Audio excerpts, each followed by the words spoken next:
Di situ al-mu'allad, maka Ma'la ditanyakan oleh Rasulullah SAW kepada Allah, mali ahlil mu'allad, apa pahala yang diberikan kepada orang-orang salih, para ulama, para aulia, para sahabat, para tabi'in yang dimakamkan di Ma'la? Allah menjawab, jangan tanya, hei Muhammad, la tas'alni an jiwari. Orang-orang yang di makam Ma'la itu dekat dengan aku, jangan kamu tanyakan. Sa'altani an jiwarik, la tas'alni an jiwari. Anda sudah tanya pahala yang aku berikan kepada orang-orang yang di makam Baqi, sudah aku jawab. Tapi kalau yang di makam Ma'la, jangan kamu tanyakan. Itu orang-orang yang dekat dengan aku. Semoga Mbah Maimun Zubair termasuk dalam karomah ini.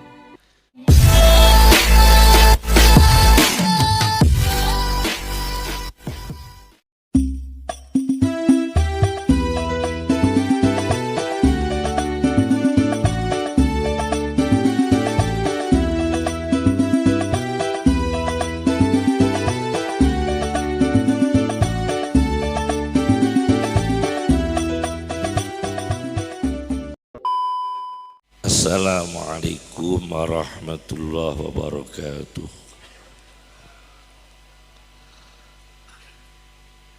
Bismillahirrahmanirrahim. Hamdan lillah, salatan wa salaman ala Sayyidina Muhammad ibn Abdillah Rasulillah wa ala alihi wa sahbihi wa man tabi'a huda, amma ba'd. Yang kami hormati para habaib, para sadah, yang kami hormati keluarga besar Al-Maghfurlah Simbah Ki Haji Maimun Zubair, segenap para putra, para cucu, semoga diberkahi oleh Allah Subhanahu wa ta'ala. Para kiai, para alim ulama, para santri, Bapak Kapolres atau yang mewakili, Bapak Dandim atau yang mewakili, hadirin hadirat, izinkan kami menyampaikan sedikit bahwasanya di dalam Al-Quran, Karim yang artinya mulia, ada 27 kali kata Karim dalam Al-Quran. Dari 27 kali itu, 2 kali mengenai Allah Subhanahu wa ta'ala. Allah disebut Ghaniyun Karim, Maha Kaya, Maha Mulia.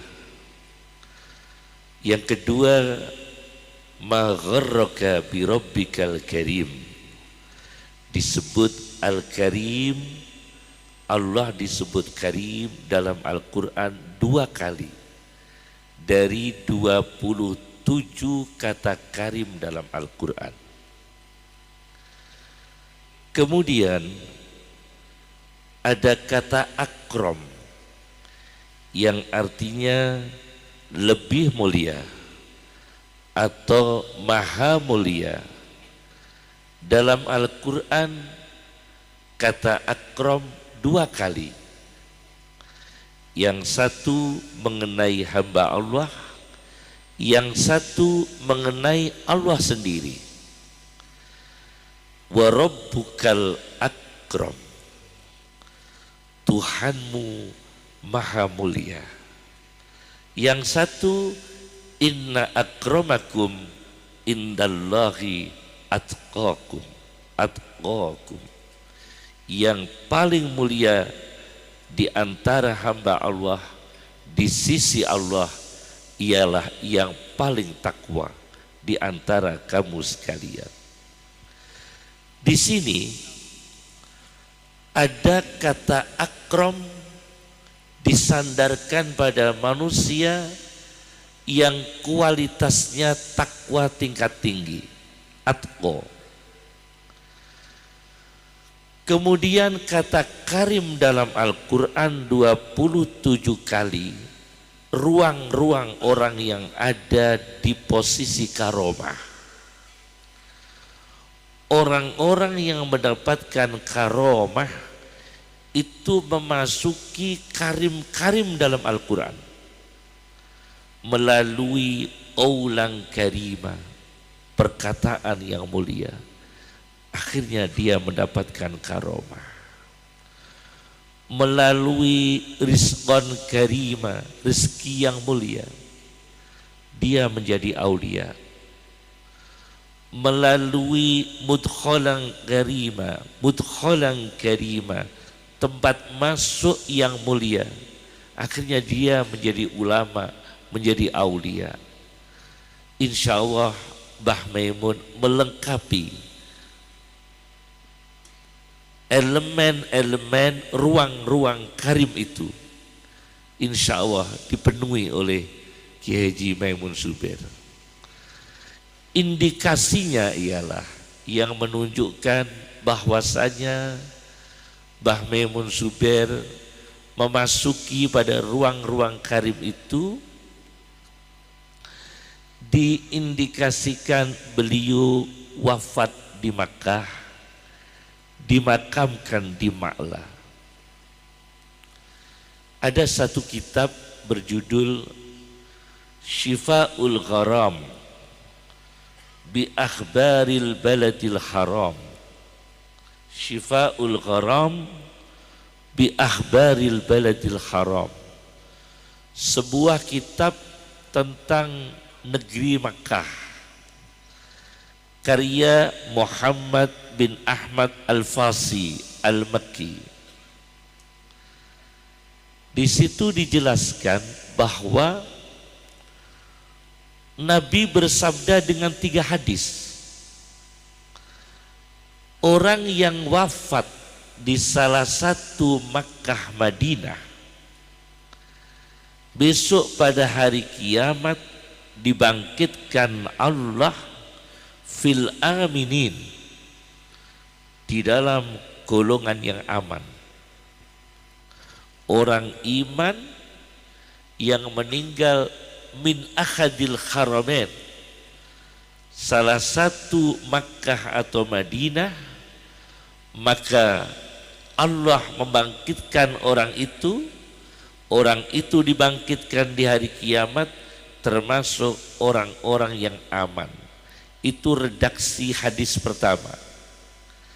Hadis yang kedua lebih spesifik. Barang siapa yang wafat di Makkah atau di jalan Makkah, fi tariqi Makkah, maka dia dibangkitkan Allah pada hari kiamat minal aminin, termasuk orang-orang yang aman. Itu hadis kedua. Hadis ketiga lebih spesifik lagi, Ma'la. Hadis ketiga yaitu Rasulullah Shallallahu Alaihi Wasallam bertanya kepada Allah Subhanahu Wa Taala, "Ma li ahlil baqi'il gharqat, ma li ahli baqi'il gharqat." Ya Allah, pahala apa yang diberikan kepada mereka orang beriman yang di makam Baqi'il Gharqad Madinah? Allah menjawab, lahumul jannah. Para sahabat, para tabi'in, para ulama, para aulia, para orang-orang salih yang dimakamkan di Baqi'il Gharqad lahumul jannah, mereka mendapatkan surga. Hadis Nabi SAW. Kemudian Nabi bertanya, mali ahlil mu'allad, Apa yang diberikan kepada orang-orang yang dimakamkan di Ma'la? Mu'allad, Ma'la. Al-Mu'allad bisa dilihat di kitab apa itu Mu'jamul Buldan karya Yaqut Al-Hamawi, bisa dilihat di dalam kitab Atrasul Hadis karya Dr. Syauqi Abu Khalil, dan bisa dilihat dalam buku-buku geografi yang lain. Nah, di situ Al-Mu'allad, makam Ma'la, ditanyakan oleh Rasulullah SAW kepada Allah, ma li ahlil mu'allad, apa pahala yang diberikan kepada orang-orang salih, para ulama, para aulia, para sahabat, para tabi'in yang dimakamkan di Ma'la? Allah menjawab, jangan tanya, hai Muhammad, la tas'alni an jiwari. Orang-orang yang di makam Ma'la itu dekat dengan aku, jangan kamu tanyakan. Sa'altani an jiwarik, la tas'alni an jiwari. Anda sudah tanya pahala yang aku berikan kepada orang-orang yang di makam Baqi, sudah aku jawab. Tapi kalau yang di makam Ma'la, jangan kamu tanyakan. Itu orang-orang yang dekat dengan aku. Semoga Mbah Maimun Zubair termasuk dalam karomah ini. Jelas ini hadisnya di dalam kitab Syifa'ul Gharam bi Ahbaril Baladil Haram karya Ahmad bin Muhammad bin Ahmad Al-Fasi Al-Makki.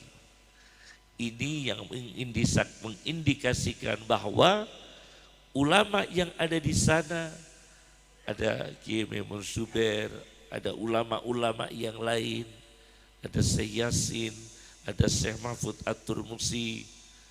Di dalam kitab Kifayatul Mustafidnya dijelaskan di situ. Nah, insya Allah kita hanya menginginkan berkah-berkah beliau. Kemudian kami sampaikan lagi, kenapa ulama bisa keramat? Apa tip-tip cara-cara ulama bisa keramat? Memang orang berilmu tidak semua mendapatkan karomah yang spesifik, meskipun punya spesifik karomah ilmu. Satu adalah alimun mukram, seorang ulama yang dimuliakan. Kenapa dimuliakan? Karena mukrim, memuliakan. Karena dia memuliakan, maka dimuliakan. Karena dia menghargai, maka dihargai. Ulama seperti ini biasanya tawadhu sekali, ditandai dengan tawadhu. Sampai dulu ada ulama yang mengarang kitab tidak mau mengaku karangannya, dinisbatkan pada orang lain, saking ikhlasnya. Jangan sampai diketahui karyaku. Tidak seperti kita, Google saja bilang karya kita. Jadi ulama dulu enggak, karyanya sendiri dinisbatkan pada orang lain. Bahkan Ahmad bin Hanbal itu kalau berdoa kan banyak kabulnya. Tapi ketika diminta berdoa ada kesulitan manusia, beliau mendiamkan dulu. Begitu orangnya keluar baru didoakan. Supaya nanti kalau kabul tidak populer doanya dia. Itu Ahmad bin Hanbal. Jadi Ahmad bin Hanbal dapat tamu, ada kesulitan, minta didoakan muskilah ini, problem ini, penyakit ini, kesulitan ini. Beliau tidak mensegerakan berdoa di depan tamunya. Tamunya keluar, diam-diam Ahmad bin Hanbal mendoakan. Begitu berhasil, tidak populer doa beliau. Inilah cara orang dulu. seorang ulama. Tidak seperti kita. Kita ini orang mandi wes ngaku mandi. Orang alim ngaku alim. Jadi ulama dulu Masya Allah, tawadhu sekali. Maka mulia, karomah. Yang kedua, ulama yang mulia keramat itu ulama yang ifadah istifadah. Dia mengambil faidah, istifadah, juga memberi faidah. Imam Nawawi di dalam kitabnya Bustanul Arifin mengatakan hadis Nabi dari Sunan Tirmidzi, la yashba'al mu'minu min khairin yasma'uhu. Tidak akan merasa kenyang orang yang beriman dari kebaikan yang dia dengar. Yang menyampaikan itu orang awam, kita terima. Orang yang lebih tidak pintar dari kita, kita terima. Selama itu kebaikan. Orang di bawah kita menasihati kita, kita terima. Khutbahnya orang yang di bawah kita, kita terima. Itu menunjukkan insya Allah kita mendapatkan karomah. Karena membiasakan menerima kebaikan dari berbagai sumber, meskipun orang-orang itu di bawah kita, di dalam ilmunya, di dalam kehormatannya, di dalam nasabnya, meskipun di bawah kita. Itu yang kedua, mau istifadah, mau ifadah. Kiai-kiai dulu Masya Allah, kakek saya juga lama mengaji di sarang, di Umar Harun. Kemudian ayah saya di Gunggang 9 tahun ikut istifadah dengan Mbah Ahmad, Mbah Imam, Mbah Zubair selama mengungsi di Gonggang 9 bulan. Menggonggang di 9 bulan. Dan makanan itu dikirim dari Mbah Ahmad, dari Mus ya. Sementara bude saya satu rumah dengan Mbah Mun, ibunya Pak Salam itu waktu itu, ketika mengungsi di sarang. Itu menyempatkan untuk mengaji ke Mbah Zubair, menyempatkan untuk mengaji ke Mbah Ahmad, menyempatkan mengaji ke Mbah Imam. Karena apa? Ifadah, istifadah. Yang ketiga, kiai keramat, ulama keramat itu alimun sahiyun, kudu lomo. Ulama keramat itu lomo. Ada ulama bernama Abu Muslim Al-Khawlani, diperintah istrinya belanja dengan membawa uang 1 dirham.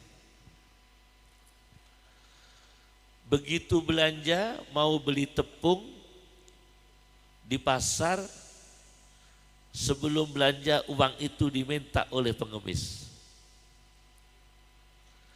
Akhirnya beliau lari ke toko lain supaya tidak diikuti pengemis. Pengemis itu masih mengikutinya. Akhirnya diberikan kepada pengemis. Gak jadi belanja beliau. Dan karena tidak punya uang, istrinya menunggu di rumah mau beli tepung.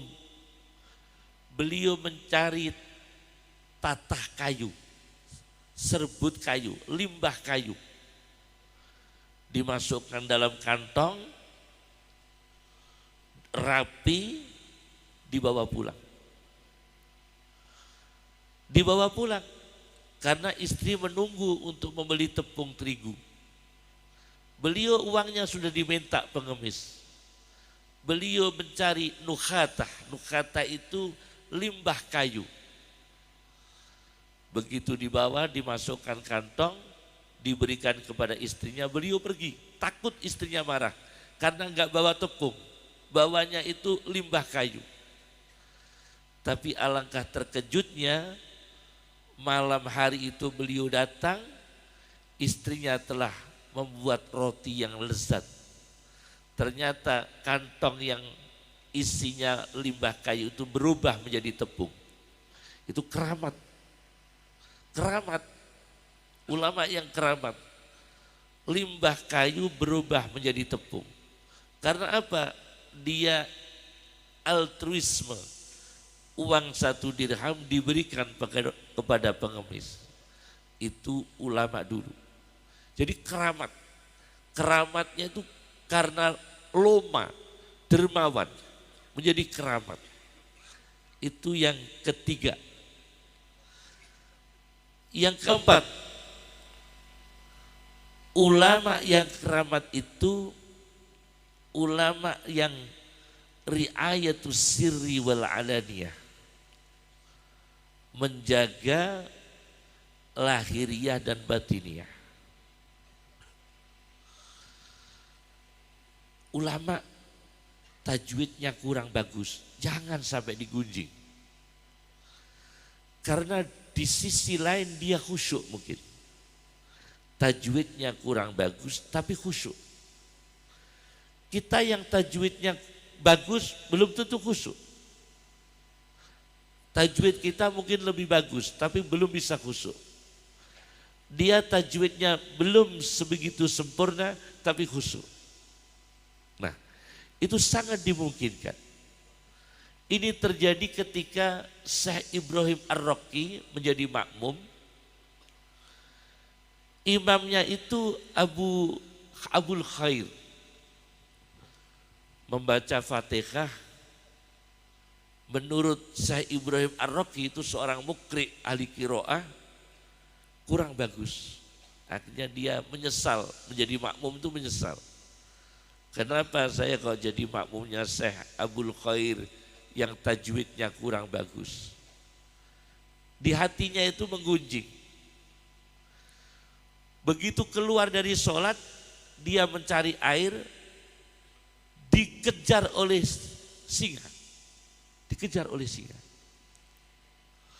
Minta tolong pada Syekh Abul Khair yang tajwidnya kurang bagus. Jadi Syekh Ibrahim Ar-Raqi itu tajwidnya hebat, seorang ahli Quran, seorang ahli qiraah, sholat ikut makmum Syekh Abul Khair seorang sufi yang tajwidnya kurang begitu sempurna. Bagus tapi kurang begitu sempurna. Dia tidak puas, keluar dari majlis itu, dia keluar dikejar oleh singa dan minta tolong kepada Syekh Abul Khair. Akhirnya Syekh Abul Khair mendatangi singa itu dan mengusirnya. Apa kata Syekh Abul Khair? Tajwidmu itu tajwid dohir. Istaghaltum bid-dawahir fakhiftumul asad. Maka Anda takut dengan singa. Karena yang Anda pikirkan hanya tajwid dohir. Tapi sementara saya istaghalna bil bawatin, keikhlasan, kekhusyuan, maka singa takut kepada kita. Fakhafanal asadu.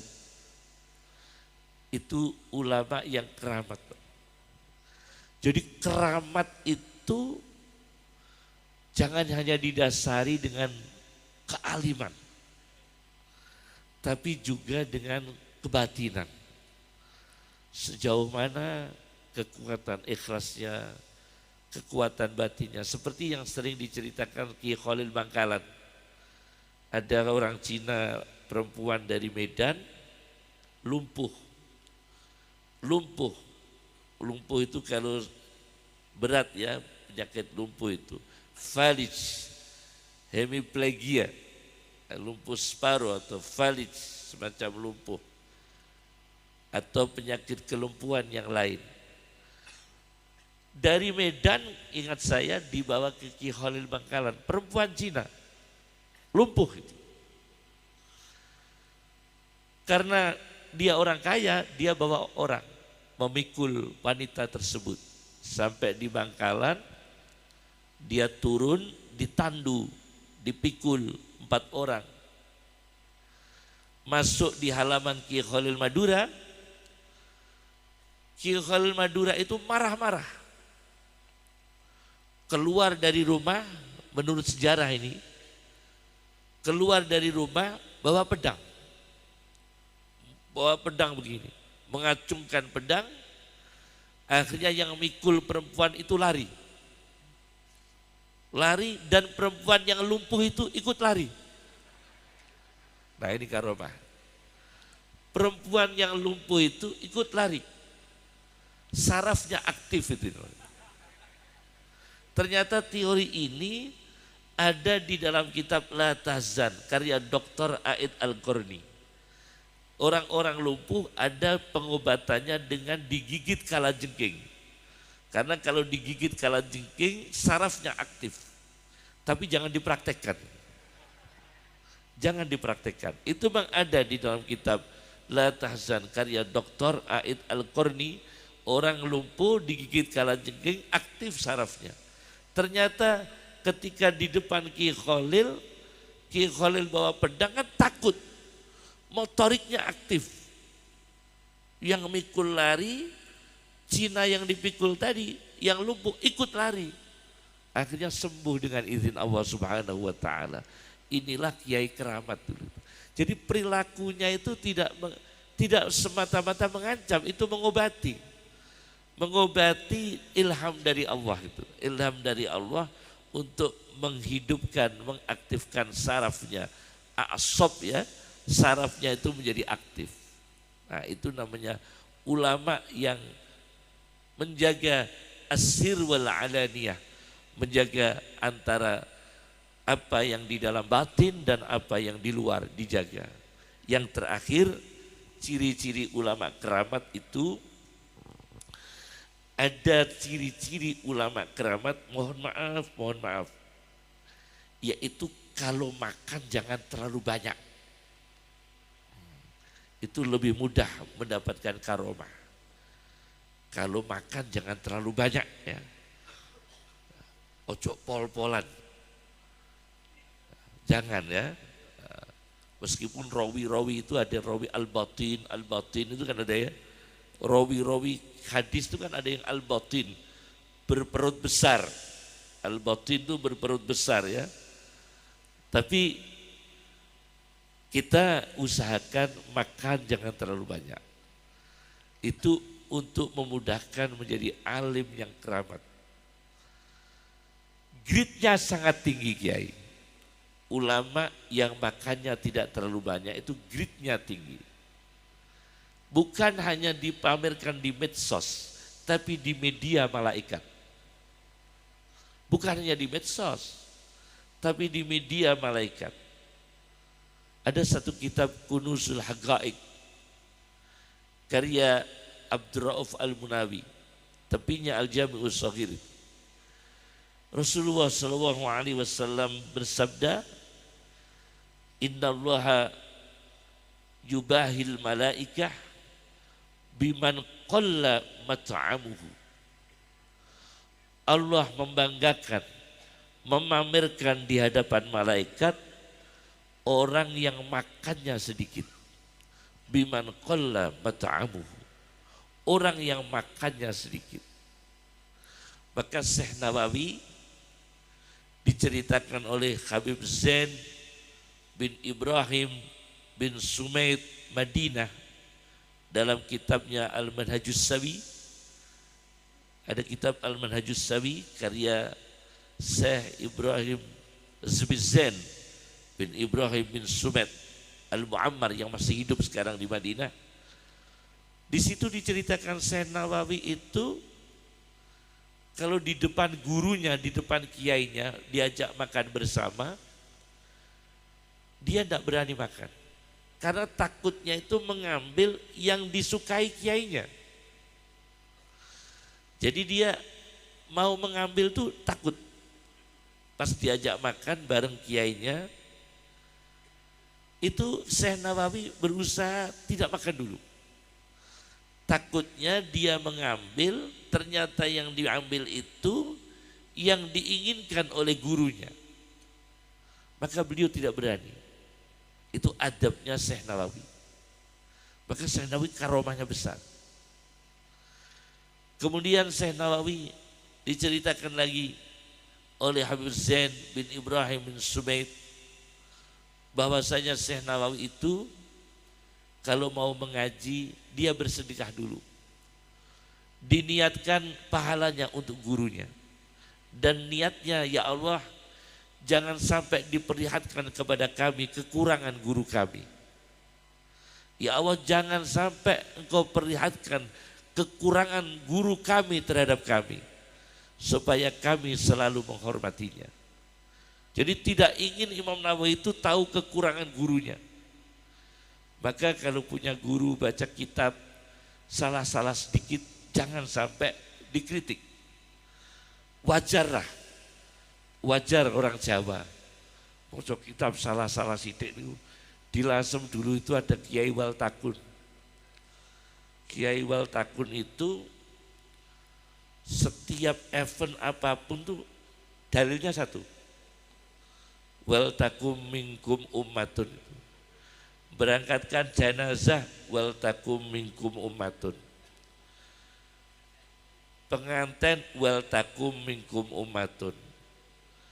Kelahiran bayi, akikah, waltakum minkum ummatun. Sampai terkenal di Lasem itu Kiai Waltakun. Tidak terkenal namanya.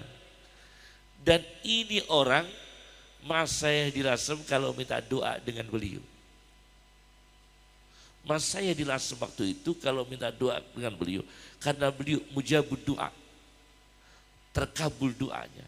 Padahal cuma bisanya satu dalil, waltakun. Luar biasa itu. Kalau kita kan enggak, banyak dalil tapi biasa luar. Biasa luar artinya enggak keramat karena ikhlasnya kurang. Itu ada Kiai Waltakun luar biasa. Jadi yang terakhir, ciri-ciri ulama yang keramat itu diantaranya ialah man qalla mat'amuhu, sedikit makannya. Sedikit makannya. Saya ingat Kiai Sahal Mahfud, Pak Le saya, adik kandung ibu saya, Kiai Sahal Mahfud dulu cukup lama dipun gula mentah sama ulama sarang, diantaranya dengan Mbah Ahmad, Mbah Zubair, dan Mas Saya yang lain. Beliau kan kurus. Nah, digoda sama abah saya. Hal, abah saya panggilnya Hal. Awakmu nakhilul jismi. Syekh Abdul Qadir tuh kurus. Kata Kiai Sahal, sayangnya aku kan gak Robul Qomah. Kalau Robul Qomah itu posturnya itu sedang. Tapi Kiai Sahal kan enggak. Jadi ulama itu ceritanya yang banyak biografinya itu nakhilul jismi, Robul Qomah. Berbadan lebar, setahu saya ulama yang makan kuat tapi dengan kelebihan karomah yang luar biasa, Muawiyah bin Abi Sufyan. Itu kuat makannya. Tapi Muawiyah dengan segala karomahnya, dengan segala keistimewaannya, Bazim Asy'ari itu ayah saya dengan Ki Badrus Purwoasri itu kan makan, kalau di rumah Bazim kan beli ayah saya sama Ki Badrus. Itu kalau Bazim itu kalau menjam makan sehari-hari luar biasa, Pak. Macam-macam menu. Tapi tidak dimakan. Supaya punya sisa banyak nanti diberikan kepada santri. Diberikan kepada tetangga. Itu kelebihan beliau. Jadi yang dimakan beliau sedikit. Inilah yang bisa saya sampaikan. Semoga barokah dan kita hanya mengambil berkah dari para ulama dulu. Semoga bermanfaat dan seluruh amal dan apa yang ditinggalkan Mbah Maimun karya-karya besar beliau, tarbiyah beliau, ibadah beliau, suluk beliau, dan sirah-sirah beliau yang bisa kita teladani, yang kita mampu untuk diteladani. Karena ulama-ulama yang berat, artinya berat itu dengan ibadah tingkat tinggi, sirah yang tingkat tinggi, sedikit yang bisa kita teladani. Seperti kehilangan ulama-ulama dulu, itu memang al-ilmu nurun, ilmunya menjadi menurun. Al-ilmu nurun, ilmunya menjadi menurun. Tetapi alhamdulillah bangsa Indonesia ini diberi karunia oleh Allah Subhanahu wa ta'ala. Kecenderungan tafaqquh fiddin itu luar biasa. Himmah pada agama Allah luar biasa. Bangsa Indonesia ini. Dan orang memuliakan orang ahli agama luar biasa. Dirasakan sekali, may yuridillahu bihi khairan yufaqihu fiddin. Sedikit saja paham agama, nasibnya baik. Yuridillahu bihi khairan. Allah menghendaki nasibnya baik. Orang yang diberi pemahaman sedikit saja dari agama, nasibnya baik. Sampai ilmu ila hadrati itu bisa ziarah berkali-kali. Ngimami ziarah wali songo, ngimami umroh, ngimami apa. Itu dengan ilmu ila hadrati saja. Itu berkahnya luar biasa. Manakib berkahnya luar biasa. Itu diantaranya anugerah Allah, hadiah Allah yang diberikan kepada bangsa Indonesia. Sampai orang awam saja itu bisa dihormati. Orang awam. Saking lunaknya hati kita ini terhadap ulama, lunaknya hati kita ini kepada orang-orang yang difahamkan Allah pada agama Allah Subhanahu wa ta'ala. Cukup dari kami, semoga berkah semua. Kita mendapatkan berkahnya Mbah Maimun dan semua putra dan cucu, mungkin sampun canggan atau cicit buyut, sampun buyut. Mbah sampun buyut. Sampun buyut ya. Moga-moga berkah semua, difutuh oleh Allah Subhanahu wa ta'ala. Dan semua santri diberikan futuh oleh Allah. Terakhir, para ulama dulu mengijazahkan kepada kita, karena momen ini yang dikholi seorang ulama, maka ada titipan dari Syekh Mahfud Termas, diberikan kepada Mbah Hasyim Asy'ari, diberikan kepada ayah saya, diberikan kepada saya. Ada doa dari ulama Syekh Mahfud untuk menjadi ulama. Allahumma sakhir lana al-kutuba kullaha. Allahumma sakhir lana al-kutuba kullaha. Ya Allah, tundukkan kepada kami seluruh kitab. Allahumma sakhir lana al-kutuba kullaha. Itu doa dari ayah saya, dari Mbah Hasyim Asy'ari, dari Syekh Mahfud Termas. Semoga bermanfaat. Cukup dari kami. Assalamualaikum warahmatullahi wabarakatuh.